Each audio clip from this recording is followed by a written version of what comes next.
The moment he whispered those words, my entire body went cold. Not from the shower water, from the truth. I had come home early that Tuesday because my meeting had been canceled. It was a little past 4 in the afternoon, and all I wanted was a hot shower and 20 minutes of silence before the evening started. The house was quiet. I assumed I was alone. I didn't bother turning on the bathroom light. I just stripped off my clothes, stepped under the water, and let the heat hit my shoulders. I heard the bedroom door open. I heard his footsteps on the tile. I felt his arms wrap around me from behind, and I smiled. I thought, okay, he's home early too. I thought, this is actually kind of sweet. And then he put his lips right next to my ear and said, "Your sister is so boring in bed. Thank God you have that birthmark so I know which one is which." I did not move. I did not breathe, because I don't have a birthmark. My twin sister Renata does. He thought I was her. He had been with her.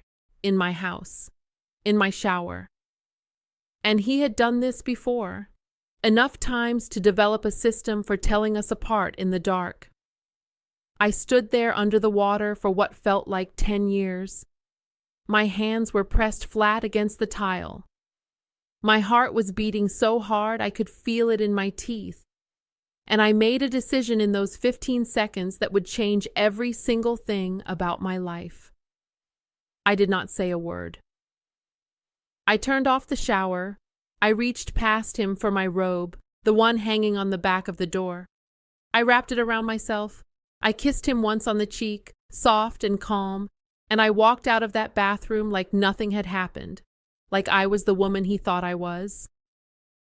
My name is Serena. I was 39 years old, married for 11 years to a man named Douglas, and until 4:17 on a Tuesday afternoon, I believed we had a good life. Douglas and I met at a mutual friend's wedding in Savannah. He was charming and loud in the best way, the kind of man who remembers everyone's drink order, who shows up with your favorite takeout when you've had a bad week. I was 28. I thought he was the most attentive man I had ever met. I didn't understand yet that some men pay that kind of attention to everyone, not just you. We got married in the spring. We bought a house in Marietta, Georgia. 4 bedrooms, a yard with a magnolia tree, the kind of house I had pictured in my head since I was a little girl. I worked as a contracts manager for a logistics company. Douglas was in commercial real estate. We weren't rich, but we were comfortable. We had a joint account with just over $67,000 in savings. We had a dog named Pepper. We had plans. Renata had been my closest person my entire life. That is what you do not understand about twins. She was not just my sister. She was the other version of me. We had different personalities, different careers, different everything, but we had never once kept a serious secret from each other. Not until she kept this one. She and I were identical in nearly every way except one.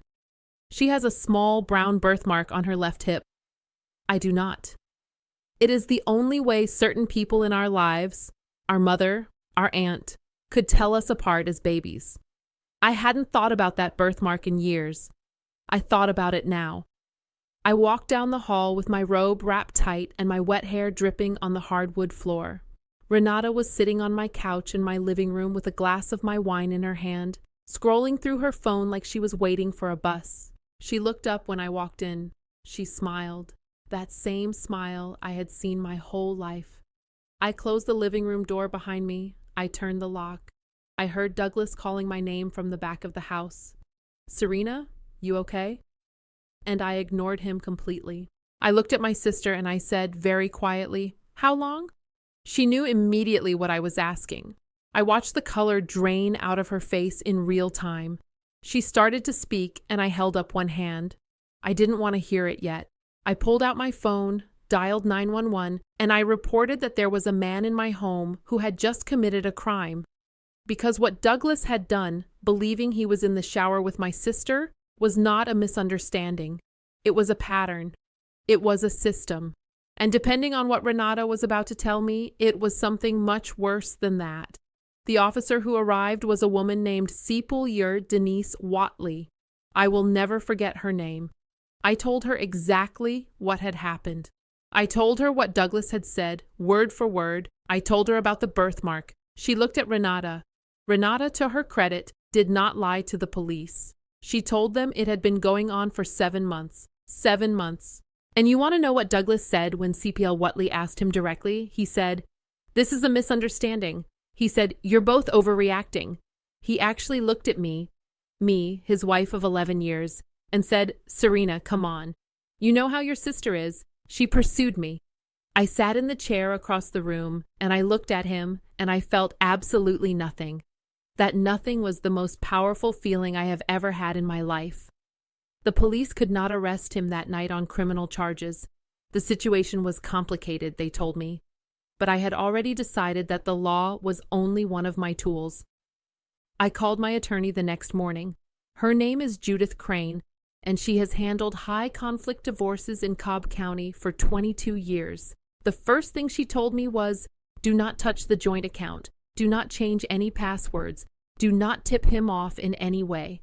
Let him believe everything is fine while we build the case." I did exactly that for 6 weeks. I went to work. I came home. I made dinner.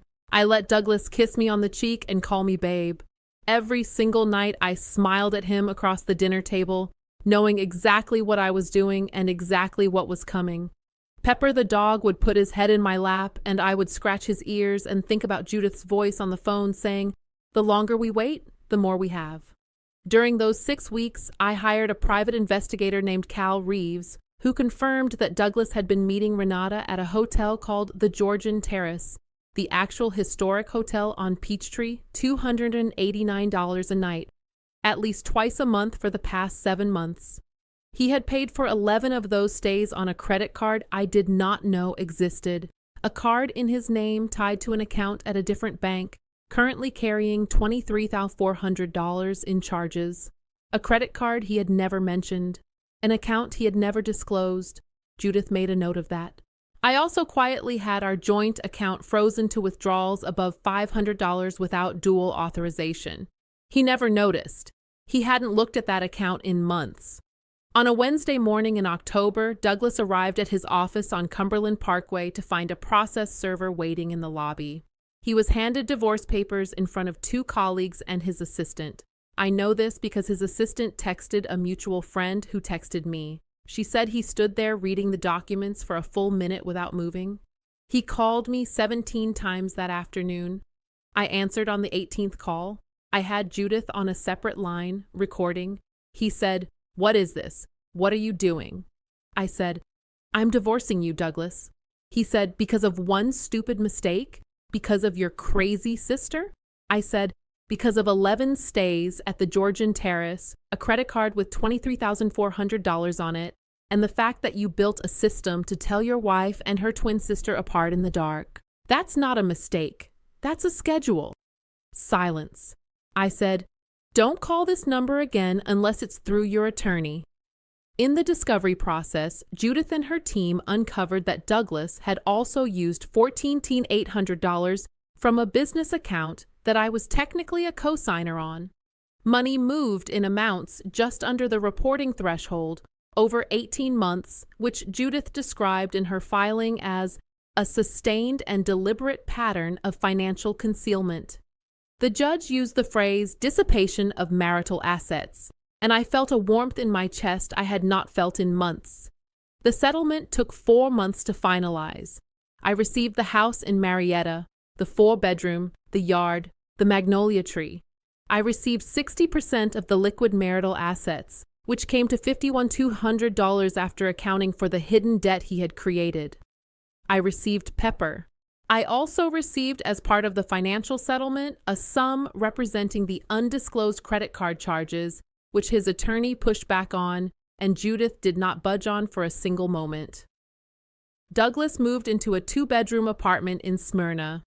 Last I heard from a mutual acquaintance, he and Renata lasted approximately 6 weeks after everything came out before she ended it. My sister and I have not spoken since that night. I don't know if we ever will. I've sat with that grief more than I've sat with any grief about Douglas, because losing a marriage is painful, but losing the person who was supposed to be the other half of you, that is a different kind of wound. I'm not going to pretend it doesn't hurt. I'm not going to wrap that part of the story in a bow it doesn't deserve. But I am going to tell you this. I sleep in the center of my bed now.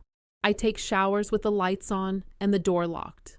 On Friday evenings, I open a bottle of something good, and I sit on my back porch under that magnolia tree with Pepper at my feet, and I breathe air that belongs entirely to me.